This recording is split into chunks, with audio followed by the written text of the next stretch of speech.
नमस्कार, India news Haryana देख रहे हैं आप। आपके साथ मैं हूं रंजना सिंह राठौर। बुलेटिन की शुरुआत करेंगे। केंद्रीय मंत्री भूपेंद्र यादव ने जन आशीर्वाद यात्रा के मौके पर पहुंचे मुख्यमंत्री मनोहर लाल से भूपेंद्र यादव को फूल मालाएं पहनाकर उनका स्वागत किया। साथ ही सीएम मनोहर लाल ने केंद्रीय कैबिनेट में भूपेंद्र यादव को जगह देने पर पीएम का आभार भी जताया। उन्होंने कहा कि भूपेंद्र यादव एक ऐसी शख्सियत है जो पर्यावरण से प्रेम करते हैं और इसी को लेकर वो लगातार कोर्ट में भी लड़ाई लड़ते रहे और अब जब उन्हें ये मौका मिला है तो ये हमारे लिए गर्व की बात है कि हरियाणा से मोदी टू सरकार में पूर्ण तरीके से कैबिनेट मंत्रालय यहाँ के लाल को दिया गया है।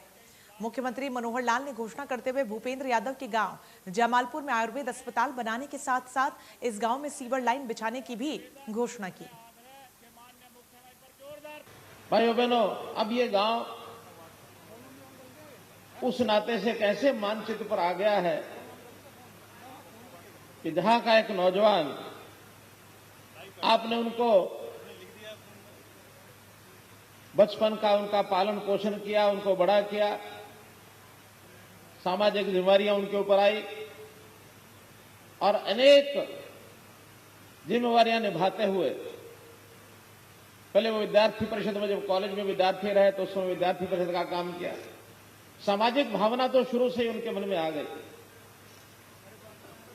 बाद में वो संघ के स्वयंसेवक बने। पहले बीजेपी में युवा मोर्चा में आए, युवा मोर्चा के बाद संघ में गए, संघ की शाखा लगाई और उसके बाद अधिवक्ता परिषद, वकीलों का संगठन सारे देश का उन्होंने संभाला, राष्ट्रीय महामंत्री रहे और फिर भारतीय जनता पार्टी के फिर राष्ट्रीय दायित्व का आके संभाला। बीच में एक बार जिला अध्यक्ष बीजेपी के भी रहे, शुरू में रहे। यानी एक चक्र इन्होंने अपना पूरा सामाजिक दायित्व का किया।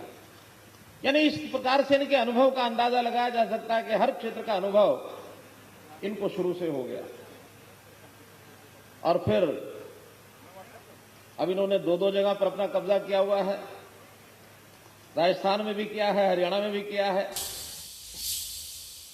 राज्यसभा सांसद दीपेंद्र हुड्डा ने संसद में कई अहम मुद्दों पर विपक्ष को ना बोलने देने का केंद्र सरकार पर आरोप लगाया। सांसद दीपेंद्र हुड्डा ने सदन में गरीब, किसान और महंगाई को लेकर मुद्दे न उठाने का दर्द बताया। कहा कि प्रदेश का एकमात्र विपक्षी सांसद होने के बावजूद भी उन्हें इन मुद्दों पर बोलने नहीं दिया गया। उन्हें सिर्फ यही कहा गया कि आप इन मुद्दों को छोड़कर बाकी किसी भी मुद्दे पर बोल सकते हैं। अगर गरीब किसान के हित की बात नहीं संसद में उठाया जा सकता तो वहां इन कौन से मुद्दों को लेकर बात करें। सरकार विपक्ष के मुद्दे पर जवाब न देना चाहे तो कोई बात नहीं, लेकिन चर्चा ना करवाएं ये तो पूरी तरीके से गलत है।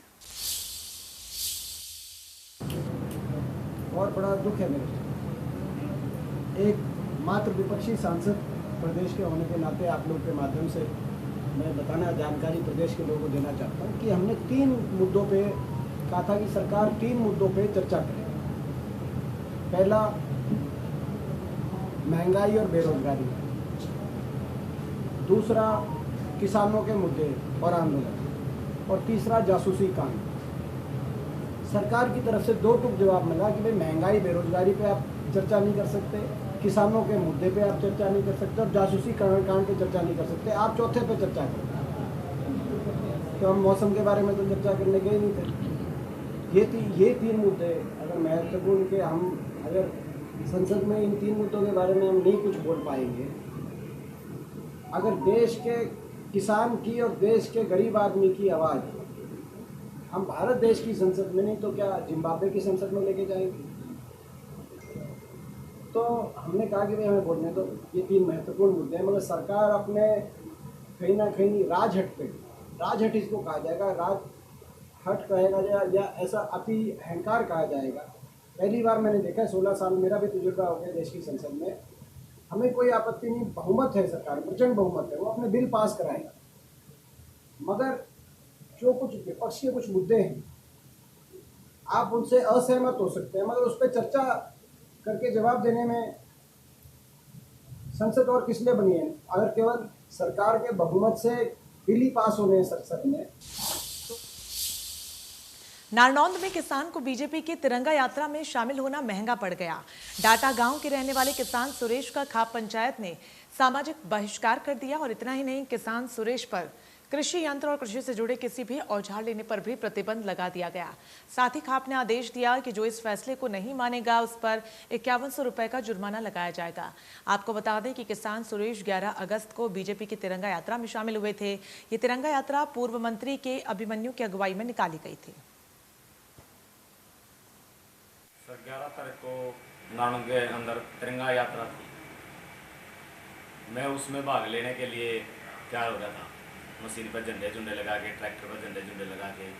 तो मैं आया तेल डलवा के खेत में, तो 5-10 आदमी मेरे खेत में बैठे पाए।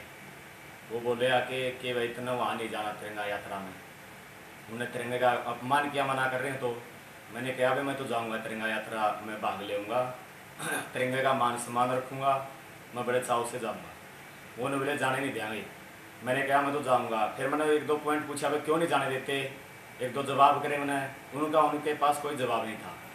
ठीक है, फिर मैं चलने लग गया तो वो मेरे को ऐसे धमकी देने लगे भाई शाम में इलाज कर देंगे जाए। तो मैं चला गया।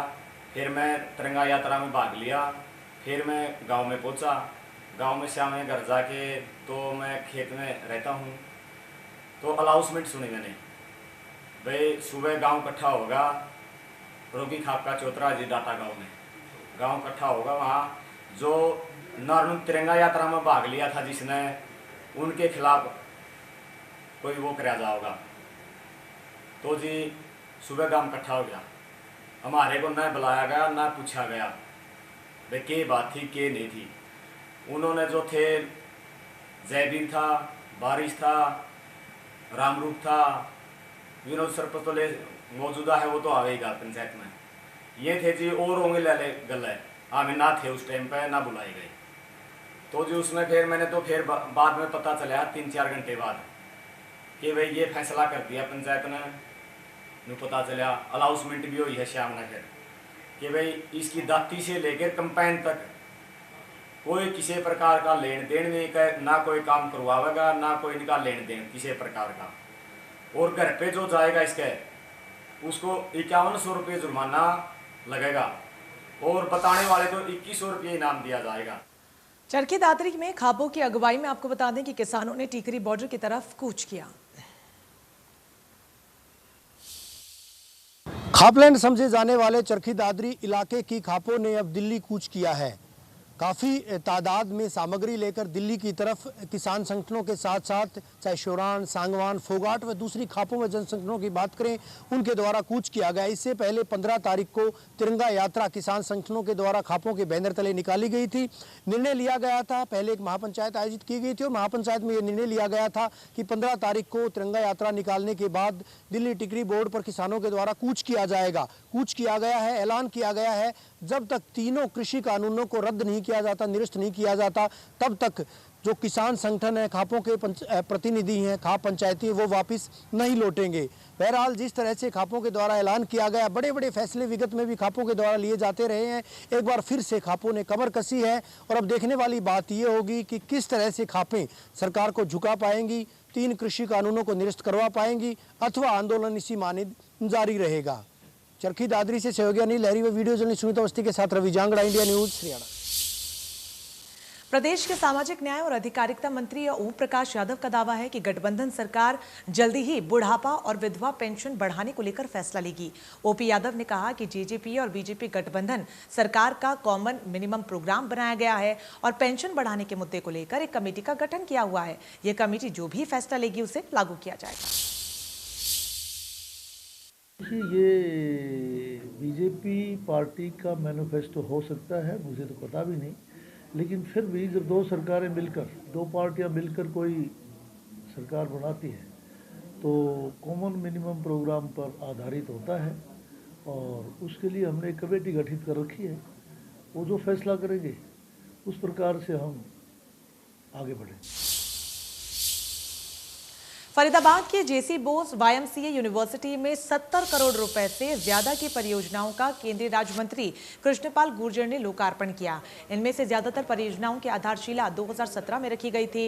इस दौरान केंद्रीय राज्य मंत्री कृष्णपाल गुर्जर ने यूनिवर्सिटी की उपलब्धियों पर आधारित कॉफी टेबल बुकलेट और न्यूज़पेपर संचार का विमोचन भी किया। कृष्णपाल गुर्जर ने यूनिवर्सिटी में स्थापित शहीद स्मारक पर वीर सैनिकों को श्रद्धांजलि दी और जेसी बोस की प्रतिमा पर माल्यार्पण किया।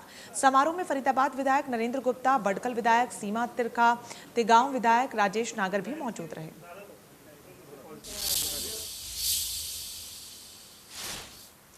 कैथल में ग्रामीण आजीविका मिशन में करोड़ों के घोटाले का पर्दाफाश हुआ है, जहां पर कृषि यंत्र, सैनिटाइजर और मास्क की खरीद में 1.5 करोड़ का घोटाला हुआ है। इस मामले में एडीसी की जांच में 7 अधिकारी और कर्मचारी दोषी करार दिए गए। एडीसी ने कैथल डीसी को जांच रिपोर्ट भेज दी है, लेकिन आरोपियों पर अभी तक कोई कार्रवाई नहीं की गई।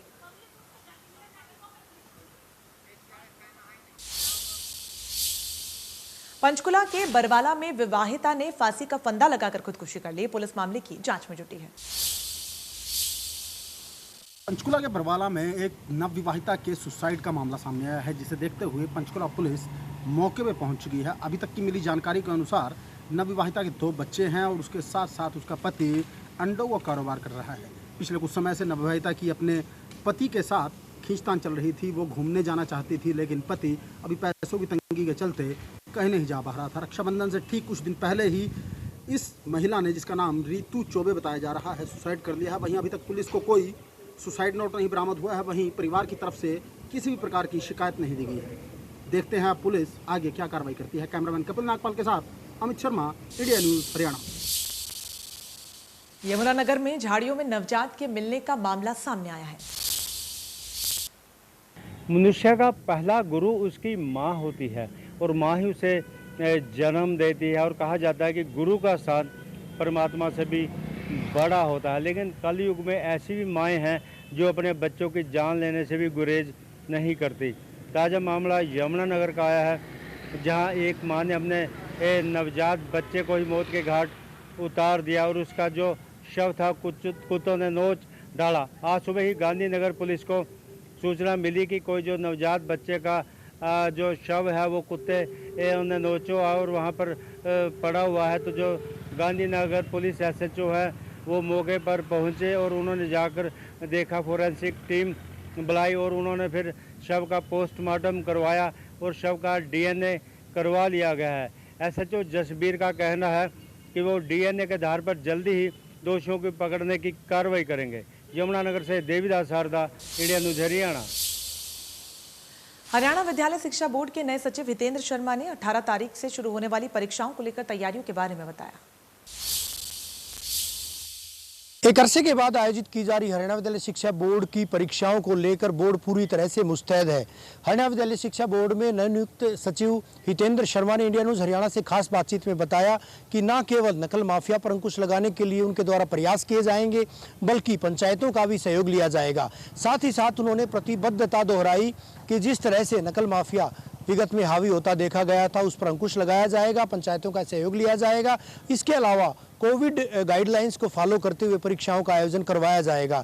उन्होंने बताया कि जिस तरह से लापरवाही बरती जाती थी परीक्षा केंद्रों के स्तर पर, एक तो सरकारी स्कूलों में परीक्षा केंद्र बनाए जाएंगे, दूसरे वो परीक्षा केंद्र जहां पर नकल माफिया हावी दिखाई देता है या बहुतायत में नकल करवाई जाती है, वहां पर परीक्षा केंद्र नहीं बनाए जाएंगे। वीडियो जर्नलिस्ट सुमित अवस्थी के साथ रवि जांगड़ा, इंडिया न्यूज हरियाणा।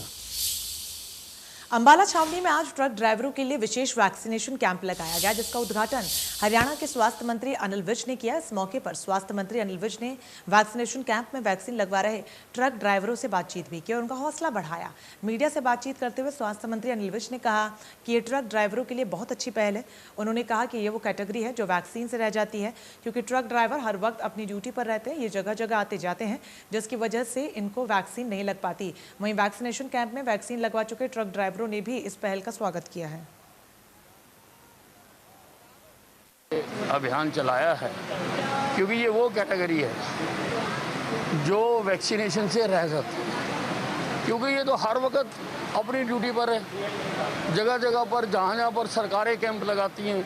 अब मैंने पूछा, कोई बीकानेर से आया है, कोई शिमला से आ रहा है, कोई छछरौली से आ रहा है, अलग अलग जगह से आ रहे हैं। सारों से मैंने पूछा ड्राइवरों से, और ये महरूम रह जाते हैं, इनका नहीं लगता। अब यहाँ पर गाड़ियाँ रोककर इनको वैक्सीनेशन की जा रही है और वैक्सीनेशन के बाद इनको आधा घंटा यहाँ पर आराम करने के लिए कहा जा रहा है, ताकि आराम करने के बाद ताकि कोई अगर एक्शन होता है तो उसका पता लग सके। तो आधा घंटे। Golden boy Neeraj Chopra Tokyo Olympic से गोल्ड जीतने के बाद कल पहली बार अपने पैतृक गांव खंडरा पहुंच रहे हैं। नीरज मंगलवार को सुबह समलखा से मनलौडा होते हुए अपने गांव पहुंचेंगे। गांव में उनके स्वागत के लिए लोगों ने पूरा जोश देखने को मिल रहा है। नीरज का गर्मजोशी से स्वागत करने के लिए तैयारियां भी की जा रही हैं। गांव के हर घर का युवा तैयारियों में सहयोग कर रहा है। पूरे गांव में जगह जगह पर होर्डिंग्स लगाए गए हैं। गांव की 4 गलियों में लंबे चौड़े पंडाल बनाए गए हैं। मेहमानों के बैठने के लिए करीब 4000 कुर्सियां मंगवाई गई हैं। खाना कम से कम 15 से 20 हज़ार लोगों का खाना बनाया हुआ है और बैठने की व्यवस्था भी अपनी तरफ से बढ़िया की हुई है। कुर्सियाँ वगैरह जो भी है। कितनी कुर्सी लगा के? कुर्सी होंगी मेरे ख्याल 4 से 5 हज़ार के आसपास। LED कितनी लगाई गई है? LED भी 7-8 LED लगी हैं, जो अपना कहीं से भी आदमी भीड़ में परेशान ना होकर वहीं से।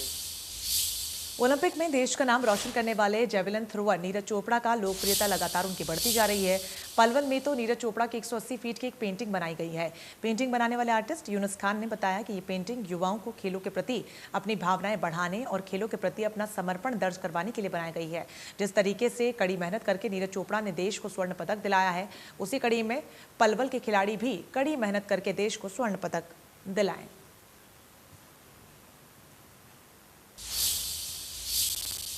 इसी के साथ इस बुलेटिन में बस इतना ही। नमस्कार।